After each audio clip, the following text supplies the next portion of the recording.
ஆணோ பெண்ணோ அவர்களுடைய ஒரே ஒரு தலைமுடியை கொண்டு அந்த முடிக்குரியவரின் முழு உருவத்தையும் சித்திரமாக வரையவோ அல்லது சிலையாக வடிக்கவோ முடியுமா? முடியும் என்று சாஸ்திரங்கள் கூறுகின்றன. சரி, இம்முறையில் சிலை வடிக்க தேர்ந்தெடுக்கப்படும் முடிக்குரிய நபருக்கு மற்றவர்கள் கண்படாத இடங்களில் மருவோ மச்சமோ இருந்தால் அதையும் சித்தரித்து விட முடியுமா? அதுவும் முடியும் என்று சாஸ்திரம் சொல்லுகிறது. சாத்திரம் சாத்திரம், இதை உங்களால் செய்து காட்ட முடியுமா? மன்னா, செத்தவர்களையும் பிழைக்க வைக்க முடியும் என்று கூடத்தான் சாஸ்திரங்கள் கூறுகின்றன. எனக்கு நேரடியான பதில் தேவை. உங்களால் முடியுமா முடியாதா? எங்களால் முடியாது. மன்னா, இந்த சாதாரண விஷயம் பற்றி தெளிவு பெறத்தானா இந்த மகாமேதைகளை வரவழைத்தீர்கள்? இதற்கு பதிலை மரத்தடி ஜோசியன் சொல்லிவிடுவானே. மரத்தடி ஜோசியனிடமா? ஆமண்ணா, மரத்தடி ஜோசியனிடம் சென்று கையை நீட்டினால் அதில் உள்ள ரேகைகளை பார்த்து, ஐயா, உங்களுடைய மர்மஸ்தானத்தில் மிளகளவிற்கு மச்சம் இருக்கிறது, அது மட்டுமல்ல உங்களுடைய மனைவிக்கும் அதே இடத்தில் அதே விதமான மச்சம் இருந்தே தீர வேண்டும், அது உண்டா இல்லையா என்று சரிவர தெரிந்து கொண்டு வா, பிறகு நான் ஆறுடன் சொல்லுகிறேன் என்று திருப்பியே அனுப்பி விடுவான். வருகிறீர்களா? இதற்காக மரத்தடி ஜோசியனிடம் நான் வர வேண்டுமா? சந்தேகம் என்னும் நாரச்சேற்றிலே புரண்டு கொண்டிருக்கும் நீங்கள் தெளிவு பெற வேண்டுமானால் வந்துதான் தீர வேண்டும். சபை கரையலாம்.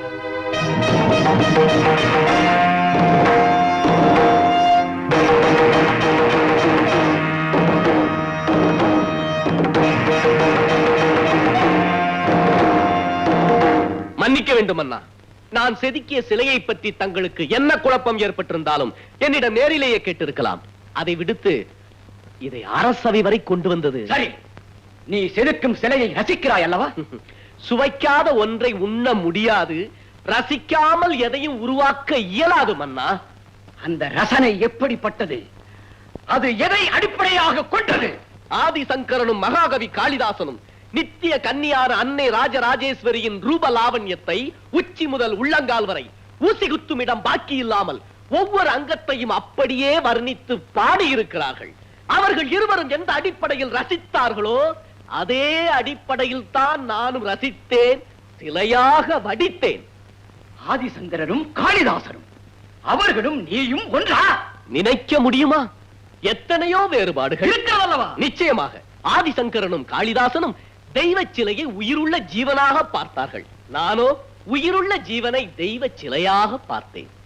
பார்த்தேன் என்பதை ஒப்புக்கொள்ளுகிறாய்? நான் பார்த்ததை நீங்களும் பார்த்தீர்கள். நான் பார்க்காத நேரத்திலும் நீ பார்த்திருக்கிறாய். மன்னா, தாங்கள் எதனால் இந்நிலைக்கு ஆளானீர்கள் என்று எனக்கு இப்போதுதான் புரிகிறது. மச்சத்தை நான் சித்தரித்தது தங்களது மனைவியின் ஒரே ஒரு தலைமுடியை பார்த்ததால் மட்டுமல்ல என்பது தங்களது முடிவு. ஆமாம், தவறு செய்து விட்டேன் மன்னா. அதற்குரிய தண்டனையை அனுபவிக்க தயாராக இரு. நான் செய்த தவறு என்னவென்று சரிவர தெரிந்து கொண்டு அதற்குரிய தண்டனையை கொடுங்கள். அவசரப்பட்டு பழி பாவத்திற்கு ஆளாகாதீர்கள். நான் எந்த இடத்திலே தவறு செய்து விட்டேன் தெரியுமா? அச்சமும் சந்தேகம் ஆட்கொண்ட அற்ப மனம் படைத்த உங்கள் வார்த்தையை நம்பி அந்த உத்தமிக்கு முன்னால் பாட சம்மதித்தேன் அல்லவா? அதுதான் நான் செய்த மிகப்பெரிய தவறு. சிவனேசா, தண்டனைக்குரியவன் சிவனேசன் தான். ஆனால் கலைவாணியின் மறுபிறப்பான உங்கள் மனைவியை, கண்ணியம் பெற்றெடுத்த புண்ணியத்தை, புனிதவதியை சந்தேகம் என்னும் பெருநெருப்பால் பொசுக்கி விடாதீர்கள்.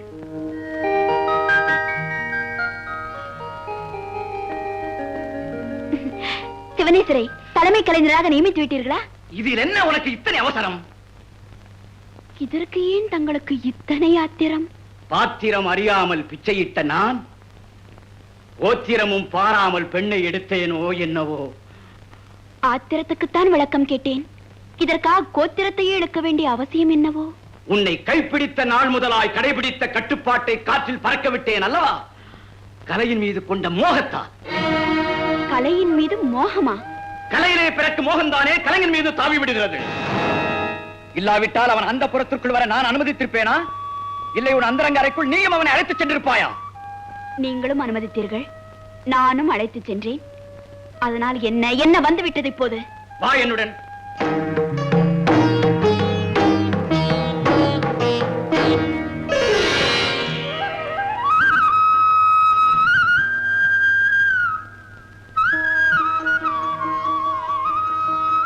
இது யாருடைய சிலை? கேட்பானேன், என்னுடையதுதான். இதை பூரணமாக உற்றுப்பார்.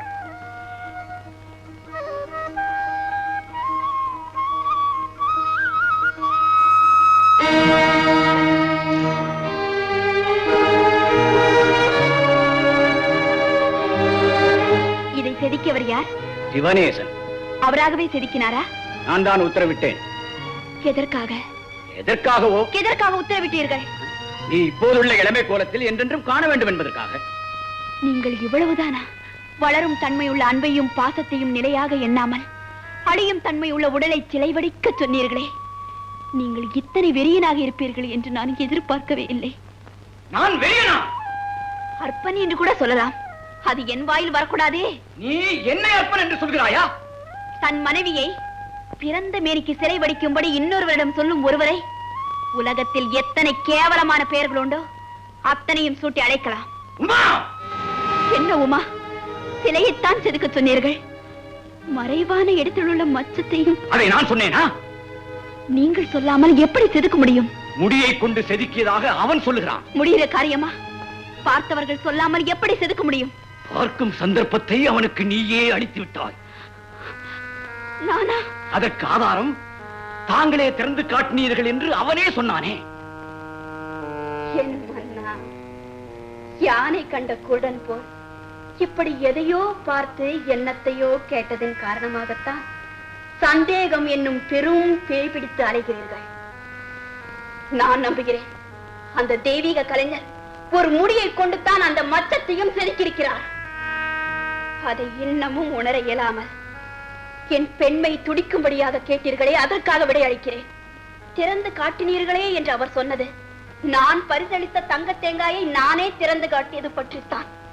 அறைக்குள் இருந்தபடியே உன் தாவணி தலைப்பை அவன் இழுத்தது?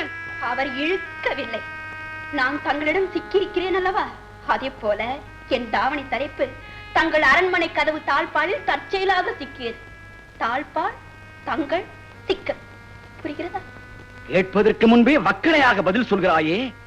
எந்த கணமும் கேட்டு விடுவேன் என்று பதிலை தயார் செய்து வைத்திருக்கிறாயோ? சத்தியத்தை அந்த நம்பிக்கை துரோகி சிவனேசனை நார் நாராக கிழித்தெறிந்து விடுகிறேன். நில்லுங்கள். உங்கள் கருத்துப்படியே வைத்துக் கொண்டாலும் தண்டனைக்குரியவள் நான் தானே. என்னை தண்டியுங்கள். அவனுக்கு அளிக்கப் போகும் தண்டனையை கண்டு துடிக்கப் போகிறாய் அல்லவா? அதுதானடி உனக்கு தண்டனை. நீ சொன்ன விஷயங்களை எல்லாம் நானும் யூகித்தே வைத்திருந்தேன். ஆனாலும் அது இவ்வளவு தூரம் கொண்டு போய் விடும் என்று நான் எதிர்பார்க்கவே இல்லை. இதையெல்லாம் நான் தங்களிடம் சொன்னதா? ஓ, எனக்கு தெரியாதா? நீ பயப்படாதே. மன்னர் வருகிறார். போ, போ, போ. அமைச்சரே, இதில் கண்டுள்ள உத்தரவை உடனே நிறைவேற்றுங்கள். ஆணை.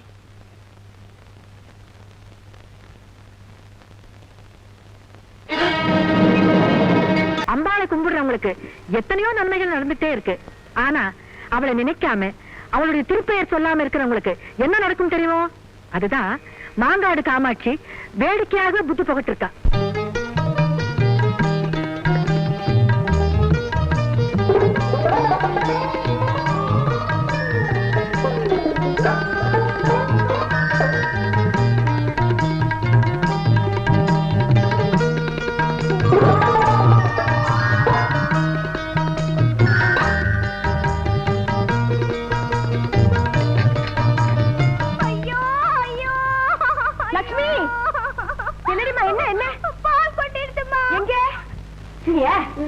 ஒரு விரல்ல நூண்டு பால் கொட்டினதுக்கு இத்தனை கத்தல. நல்ல பொண்ணுடி மணி. தேங்காய் தடவிட்டேன், எல்லாம் சரியா போகும். அது இருக்கட்டும், இப்படி ஏதாவது ஒண்ணு ஆச்சுன்னா ஐயோ ஐயோன்னு கத்தப்படாதுன்னு உனக்கு எத்தனை தடவை சொல்லியிருக்கேன். மறுபடியும் சொல்றேன், ஏமத்திலேயோ சாமத்திலேயோ எப்படிப்பட்ட கஷ்டம் என்ன ஆபத்து வந்தாலும் சரி, தாயே காமாட்சின்னு ஒரு வார்த்தை சொன்னியானா போறோண்டி, அவன் ஓடி வந்துருவா. உன்னை பெத்தவ நான் கூட மெதுவாத்தான் வருவேன். அம்பா எனக்கு முன்னாடி ஓடி வந்து உன்னை காப்பாத்திடுவா. புரிஞ்சுதா? ஞாபகம் வச்சுக்கோ.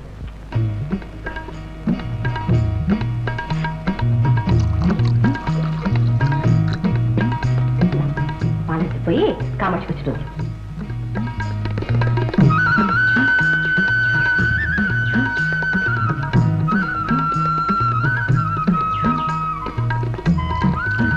காமாட்சி, பால் வச்சிருக்கேமா, வந்து சாப்பிடுவா.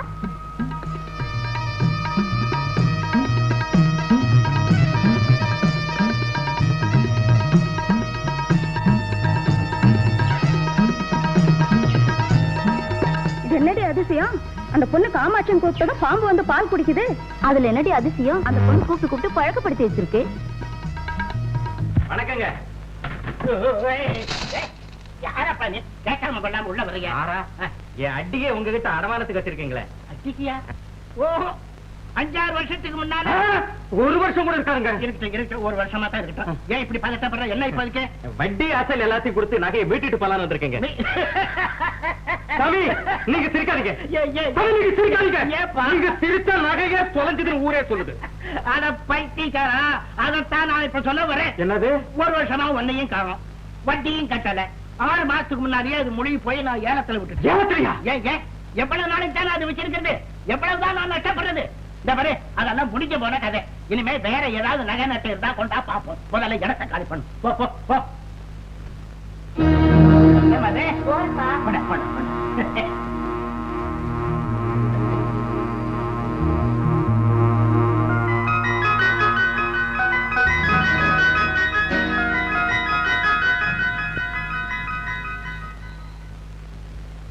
ஏசாமி, இருமல் நகை ஏலத்துக்கு விட்டுட்டேன்னு சொல்லிட்டேன்.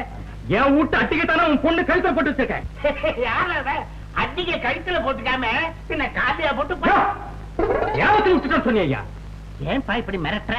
நான் என்னமோ ஏலத்துல தான் விட்டேன். அதுக்கு பொறுமான விலை யாருமே கேட்கல. வட்டி நஷ்டமானாலும் பரவாயில்லன்னு ஏலத்துல நானே எடுத்து விட்டேன். சாமி, இது நல்ல சாமி, இது நல்ல. என் குடும்பத்துல ஆயுள் நகை சாமி. எவ்வளவு வட்டின்னு சொல்லு சாமி. பூவா பணத்தை கொடுத்துட்டு வாங்கிட்டு போற சாமி. சொல்லு சாமி. நீ இத பாரு, இனிமே வட்டி வாய்தா இதெல்லாம் பேசி ஒண்ணும் பிரயோஜனம் இல்லை. உனக்கு வேணுமா விலை கொடுத்து வாங்கிட்டு போ. சொல்லி தர சாமி. என்ன விலைன்னு? என்ன ஒரு 5000 ரூபா. 5000? ஆவி வந்ததாச்சு, ஆவி. அதுக்காக 5000 கேட்கிறானா? ஆமாங்க ஐயா. அவன் உன்கிட்ட மட்டும் இல்ல, அவங்கிட்ட அடமான வைக்கிற அத்தனை பேரையும் இப்படித்தான் மோசம் பண்றான். அடிக அந்த குட்டி கழுத்துல இருக்குங்க. அந்த குட்டி மேல எனக்கு ரொம்ப நாளா ஒரு கண்ணு. இன்னைக்கு ராத்திரி அவன் வீட்டுக்குள்ள புகுந்து அட்டிகையோட அந்த குட்டியை தூக்கிட்டு வந்துடுறேன். குட்டி எதற்கு, அட்டிகை உனக்கு. சம்பாதுக்க அவங்க அப்பா முடிச்சுட்டு ஏதாவது காசு முச்சுனா ஒரே குத்து. இன்னைக்கு ராத்திரி அவன் கதையை முடிச்சிடுறேன். செஞ்சிருங்க.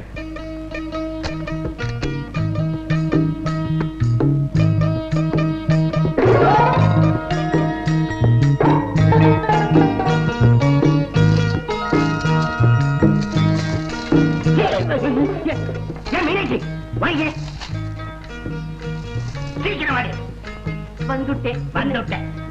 இதெல்லாம் என்ன? புளியஞ்சாதம், தயிரஞ்சாதம், வத்தல் வடா. இது என்ன? பட்டுப்புடவை. இது என்ன? பணம். இப்ப எடுக்கிற எடுத்து வச்சிருந்துச்சு. சொல்றேன்னா, இத்தனை வருஷமா தடுத்த மாதிரி இன்னைக்கும் தடுத்துடாது. இப்பவே நம்ம புறப்பட்டு போனோம்னா பல விடிய வச்சு மாங்காடு போய் சேர்ந்துடலாம். ஐயோ, மாங்காடா? கேளுங்கண்ணா, நாளைக்கு வெள்ளிக்கிழமை காமாட்சி தரிசனம் பண்ணிட்டு பட்டுப்புடவை சாத்திட்டு உண்டியல பணத்தை போட்டுட்டு பிரார்த்தனை செலுத்திட்டு வந்து விடலாம்னா. பரம் பைசா நான் சம்பாதிக்கிறதுக்கு என்ன பாடுபட்டு இருக்கேன்னு உனக்கு தெரியுமா? பணத்தெல்லாம் இது மாதிரி கோவில் குளம்னு இறச்சிருந்ததுன்னா இதுக்கெல்லாம் எவ்வளவு செலவாகுதுன்னு தெரியுமா உனக்கு? இதுக்கெல்லாம் கணக்கு போட்டு விடலாம்னா. ஆனா அம்பா நமக்கு கொடுத்துக்க செல்வத்துக்கு கணக்கு போட முடியுமா? என்னடி உங்க அம்மா பெருசா கொடுத்து விட்டா? என்ன கொடுத்தாளா? என்ன இந்த குழந்தை நமக்கு எப்போ எப்படி எதனால பிறந்தா? லோகத்தில் இருக்கப்பட்ட அத்தனை புருஷன் பொஞ்சாதிகளுக்கும் எப்போ எப்படி எதனால குழந்தைகள் பிறந்துட்டு இருக்கோ அப்படி தாண்டி இவ்வளவு நமக்கு பிறந்தா. அப்படியே கல்யாணத்தை பண்ணிட்டு 10 வருஷமா அந்த ஆத்துல குப்பை கொட்டினமே, அப்ப இந்த குழந்தை பிறக்கலையே. காமாட்சி கால்ல போய் விழுந்து உனக்கு பட்டுப்புடவை வாங்கி சாத்திரண்டி தாயேன்னு கண்ணீரை கொட்டினதுக்கு அப்புறம்னா இந்த தங்க விக்கிரகத்தை நமக்கு கொடுத்தா? சரி, கொடுத்தா. இந்த தங்க விக்கிரகத்துக்கு வரதட்சணை கேட்காத ஒரு மாப்பிளை வந்து கல்யாண செலவையும் அவனே போட்டு கட்டின்னு போகணும்னு நீ வேண்டிக்கோ. இதையும் உன் அம்பா நிறைவேற்றிட்டான்னா அப்புறம் பட்டுப்புடவை என்னடி பட்டு ரவிக்கியே என்னுடைய செலவுல வாங்கி கொடுத்துறேன். அப்போ அது வரைக்கும் நீங்க மாங்காட்டுக்கு வர மாட்டேன். மாட்டேன், நிச்சயமா மாட்டேன். மாட்டேன், மாட்டேன், மாட்டேன்.